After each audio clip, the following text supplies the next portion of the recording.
Signal TV నేను శైలజ. ఎంతో మంది మహిళలు తమ కలలను సాకారం చేసుకోవాలని గతంలోనే ఉండిపోతారు. అలాంటి మహిళలకు ఈమె ఒక ఇన్స్పిరేషన్ అని చెప్పుకోవచ్చు.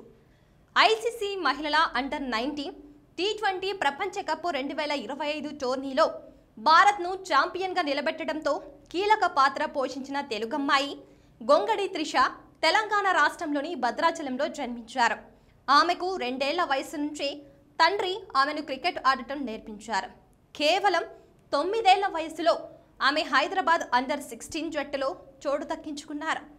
సామాన్య కుటుంబం నేపథ్యం కలిగిన గొంగడి త్రిష అద్భుతమైన ఆటతో ఆ తర్వాత అండర్-23కి కూడా ఆడింది. త్రిష తన సక్సెస్ క్రెడిట్ తన తండ్రికి దక్కుతుందని చెప్పారు. ఎందుకంటే గంటల తరబడి వారితో కష్టపడి పనిచేస్తాడు. దాని ఫలితాలు ఇప్పుడు కనిపిస్తున్నాయని చెప్పారు. మలేషియాలో జరిగిన ఐసీసీ అండర్-19 మహిళల టీ20 ప్రపంచ కప్లో అద్భుతమైన ఆటతో బ్యాటింగ్, బౌలింగ్లో దుమ్మురేపిన భారత్ టైటిల్ గెలవడంతో తనదైన ముద్ర వేశారు. ఈ ప్రపంచ కప్ టోర్నీ ఆశాంతం అద్భుతంగా రాణించింది త్రిష.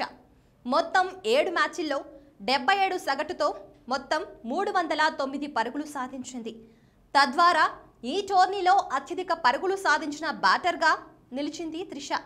ఇందులో ఒక సెంచరీ కూడా ఉంది.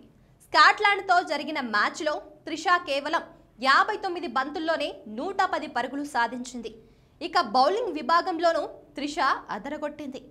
కీలక సమయాల్లో తన స్పిన్ మ్యాజిక్ను చూపిస్తూ బ్యాటర్లను పడగొట్టేసింది. ముఖ్యంగా ఫైనల్ మ్యాచ్తో త్రిష అద్భుతంగా బౌలింగ్ చేసింది. దక్షిణాఫ్రికా బ్యాటర్లకు ఏమాత్రం అవకాశం ఇవ్వకుండా కట్టుదిట్టంగా బౌలింగ్ చేసింది.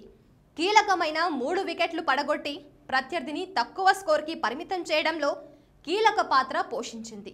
మొత్తానికి తన ఆల్రౌండ్ పెర్ఫార్మెన్స్తో భద్రాచలం పేరు మారుమోగిపోయేలా చేసింది త్రిష.